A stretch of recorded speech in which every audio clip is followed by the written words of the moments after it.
Assalamu alaikum and very good evening to all of you, my dear all students. You are watching your Shahid Sir's channel, Shahid Sir's Education Point. Our topic, first of all, very congratulations to all of you. We have completed chapter number first. तो chapter number first में जितने भी points हमने पढ़े हैं उन points को बेटा याद रखो, इंशाल्लाह उसी में से सारा पेपर आने वाला है। ठीक है बेटा, प्लस प्रीवियस ईयर पेपर्स भी चेक करो। और हाँ, मैंने आपको प्रॉमिस भी किया है, I am preparing for that, कि मैं कुछ पॉइंट्स को मैंने कलेक्ट करके रखा है। बहुत सारे पॉइंट्स हैं या डायरेक्टली मेरे पास बहुत सारे ऑब्जेक्टिव्स है, बहुत सारे एमसीक्यूज हैं, तो वो हम आपको ज़रूर देंगे इंशाल्लाह। उसके लिए थोड़ा प्रेपरेशन चल रही है, you don't worry about that. And in chapter number first, we are done with the Muslim period, Buddhist period, and one more thing, that is Vedic period. तो जो कुछ भी मैंने वहाँ पे कहा है, बार बार इन वीडियोस को देखा करो बेटा, so that you can get an exact picture कि किस तरह कहाँ मैं ज़्यादा स्ट्रेस दे रहा था, कि कौन सा क्वेश्चन कब आएगा, कितना इंपॉर्टेंट क्वेश्चन है, किस क्वेश्चन को, किस पॉइंट को मैंने इंपॉर्टेंट बोला है, किस पॉइंट को मैं बार बार कहता हूँ कि बेटा इसको रिमेंबर करो, ये एग्जाम में आता है।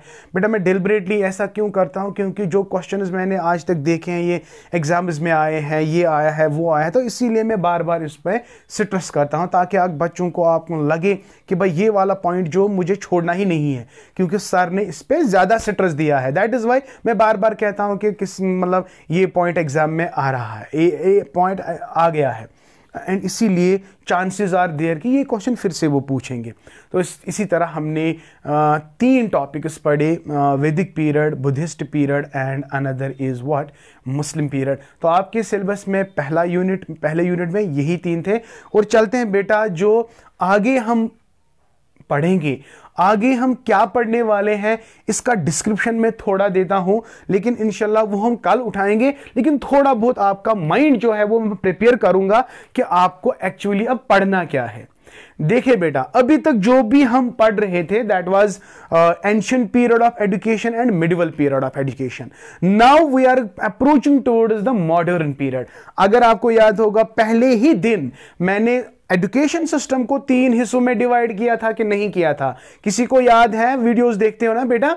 अगर आप में से कोई नहीं देख रहा तो मेरे प्रीवियस वीडियोस बेटा चेक करो, एक पॉइंट मैंने आपको बोला है कि इंडियन एजुकेशन, अगर हम बात करेंगे, I am going to repeat that, अगर हम इंडियन एजुकेशन की बात करेंगे, शाबाश, तो it has been divided into, number 1 is, शाबाश बेटा, ancient period, then it is medieval period, and then मेरा बच्चा it is called as what, modern period. So nice of you, modern period.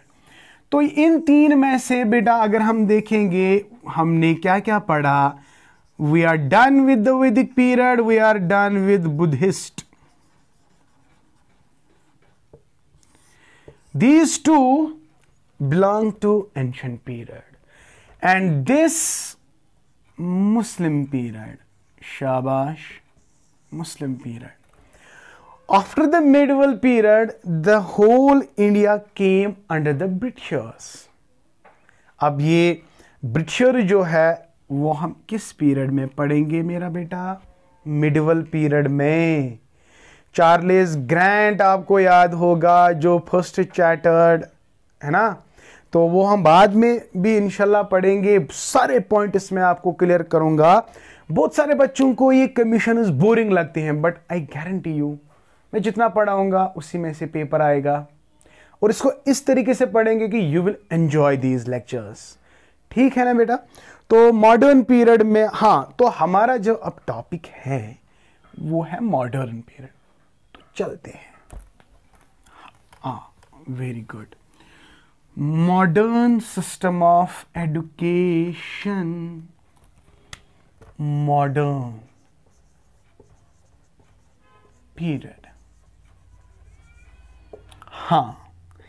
अब ये जो मॉडर्न पीरियड है, देखो हम डिटेल में नहीं जाएंगे बेटा, आपको बोर भी नहीं होने देंगे, आई प्रॉमिस। तो ये मॉडर्न पीरियड जो है इसको हम दो हिस्सों में डिवाइड करेंगे। मैंने ऑलरेडी बोल के रखा है, बहुत सारे स्टूडेंट्स को पता भी होगा, आई गेस। तो मॉडर्न पीरियड जो है it is further of two types. One is pre independence,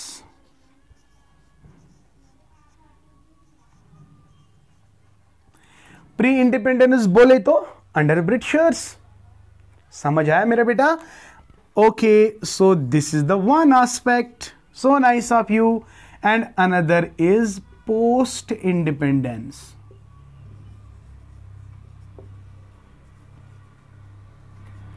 Post-independence.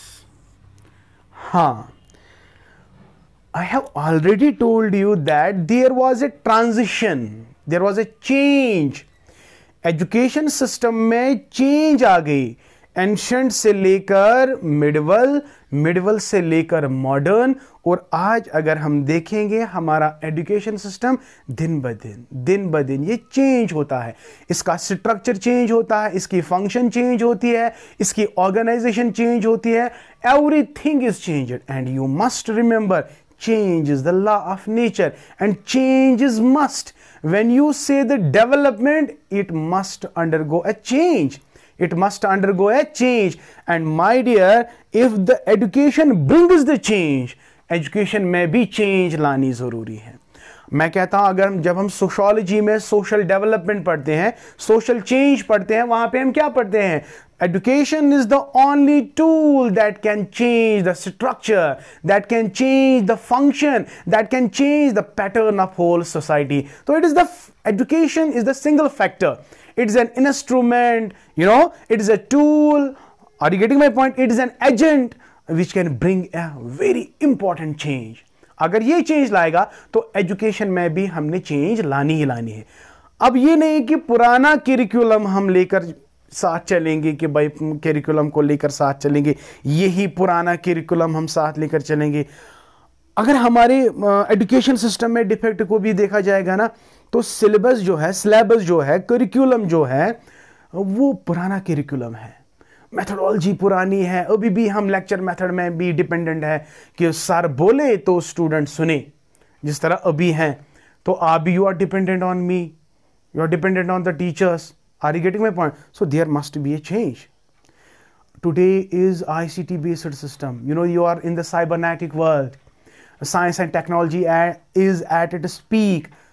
तो मेरा बच्चा आपको भी अपने आप को प्रिपेयर करना है। You have to compete with this world. अब आपको पुराने मेथड्स पे ही काम नहीं चलाना है। You have to welcome the change. You have to accept the change. ये टॉपिक थोड़ा हम डिबेट हो गए, डिबेट भी नहीं हुए, लेकिन मसला क्या है यहां पे? तो जो मॉडर्न पीरियड है वहां भी बेटा चेंजेस हो गए। जो सिस्टम ब्रिटिशर्स के अंडर था, आज अगर हम देखेंगे बहुत सारी चेंजेस आ गए हैं, बहुत सारी चेंजेस आ गए हैं। ये चेंजेस देखेंगे क्या क्या ब्रिटिशर्स ने इंडियन एजुकेशन के साथ किया। बहुत जुल्म हुआ है, बहुत सारे चेंजेस भी लाए जो बहुत ही इंपॉर्टेंट थे। For example, English language made compulsory. English is an international language. That's good. But one point was there कि जो इंडियन का अपना लिटरेचर था, अरबिक, पर्शियन, संस्कृत एटसेट्रा, उनके साथ जुल्म हो गया। It's a pre-independence period. It is pre-independence period. So the change in pre-independence period was one, and the change in the post-independence period is another. So there is a transition between pre-independence period and post-independence period. अब ये सारी changes sir हम कैसे पढ़ेंगे? For that we have the different commissions.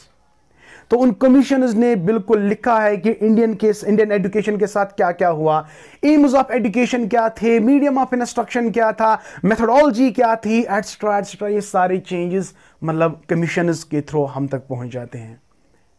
और वो ऐसे कौन से सर कमीशनर्स हैं जो आपको पढ़ने हैं? बोर होने में तो नहीं दूंगा आपको, ये शायद सर का प्रॉमिस है। But only one thing, share my videos and watch my videos and please do comment. Are you getting my point? Very good. So pre-independence period and post-independence period, तो कौन कौन सी कमीशन, हाँ बहुत कुछ आपको पढ़ना है, लेकिन हम आपके सामने वही चीजें रखेंगे जो आपके सिलेबस में है। तो अगर मैं बहुत सारी चीजें आपको बताऊंगा जो मुझे पता है आपको पता नहीं है, जो आपके सिलेबस में नहीं है, तो अगर मैं वो चीजें यहां पे एक्सप्लेन करूंगा तो you will get confused. So I will take only those points that are in your syllabus, जो आपके सिलेबस में है उन्हीं पॉइंट्स को हम डिस्कस करेंगे। तो प्री इंडिपेंडेंस पीरियड में आपको क्या पढ़ना है? First point, Macaulay's minute. Macaulay's minute बहुत ही इंपॉर्टेंट है। Number second is my dear, second is Macaulay's minute से पहले आपको एक चार्टर्ड एक्ट पढ़ना है, वो बहुत ही इंपॉर्टेंट है बेटा। उसके बाद ये आता है, क्या कहते हैं इसको, मैकॉलेज मिनट आता है। तो after that there is one more commission that is a document of paramount importance, that is Wood's dispatch. Wood's dispatch बेटा एक एक करके पढ़ना है, एक एक करके पढ़ना है।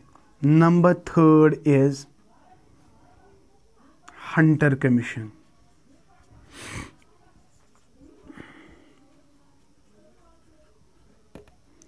देन मेरा बच्चा आपको पढ़ना है Sadler commission.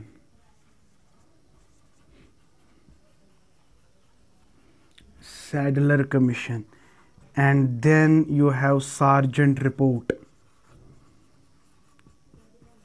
Sargent report, so nice of you. बहुत सारे कमीशनर्स है बेटा, इतने खाली नहीं है, लेकिन मैंने उन कमीशनर्स के को आपके सामने रखा जो आपके सिलेबस में है। क्यों? क्योंकि आपको फिर कंफ्यूजन हो जाएगा कि इतने सारे कहाँ याद रखेंगे। तो आपको फिलहाल क्या याद रखना है, और आपके एंट्रेंस में भी खाली यही वाला पोर्शन है, इससे ज़्यादा वहाँ नहीं पूछेंगे बेटा। तो Macaulay's minute is there, Wood's dispatch, Hunter commission, Sadler report, Sargent report. अब ये सारे जो नाम है ना, ये अंग्रेज़ों के नाम है। तो क्या आ गया? प्री इंडिपेंडेंस पीरियड आपको सिंपल याद रहेगा ना याद, क्योंकि अगर वहाँ पे कोई क्वेश्चन आए, Wood's dispatch is simply it's a pre independence report for Indian education. तो Macaulay's minute, Wood's dispatch, Hunter commission, Sadler commission, Sargent report, ये सारी चीज़ें, सारे रिपोर्ट्स आपको प्री इंडिपेंडेंस पीरियड में पढ़ना है। तो हियर 1947, तो ये ऐसा साल है जहाँ पे कोई रिपोर्ट नहीं आया, because India was busy with independence. India was busy with independence. तो सबसे पहला जो रिपोर्ट आया था आज़ादी के बाद, वो आया था university education commission. It is also called Radha Krishna commission, आपके सिलेबस में पहले ही लिखा होगा। सेकंड आया था सेकेंडरी एजुकेशन कमीशन, जिसको बेटा मुडलियार कमीशन भी कहते हैं, इसको राधा कृष्ण भी कहते हैं, राधा कृष्णन कमीशन। ये हम आगे पढ़ेंगे मेरा बच्चा। Number 1, number 2, number 3 Indian education commission, very good, जिसको हम कोठारी कमीशन भी कहते हैं। Indian education commission. बेटा ये इतना इंटरेस्टिंग है, इतना बोरिंग भी है, नो डाउट, बहुत सारे पॉइंट इसको याद रखना है, लेकिन मजा भी आता है जब अगर आप पढ़ोगे तो। If you stay with your Shahid sir, you are going to enjoy it and you will rock it. Okay, so what is University Education Commission, Secondary Education Commission, Indian Education Commission, also called as Kothari Commission, and last point मेरा बच्चा आपको याद है, National Policy of Education, National Policy of Education। इसमें बहुत changes आए, 1968, 1986, then 1992, then 2016 and हाल ही में 2020. Okay, so these things you have to remember when you deal with the post-independence period, and these things you have to remember when you deal with pre-independence period. I hope it is clear to you. You have enjoyed my lecture. If you really enjoy the lecture, like it, share it, and comment, very important. If you are new to this channel, you can subscribe to my channel and you can press the bell icon so that you can get my latest notifications. Be happy, stay blessed, Allah Hafiz, and always keep learning.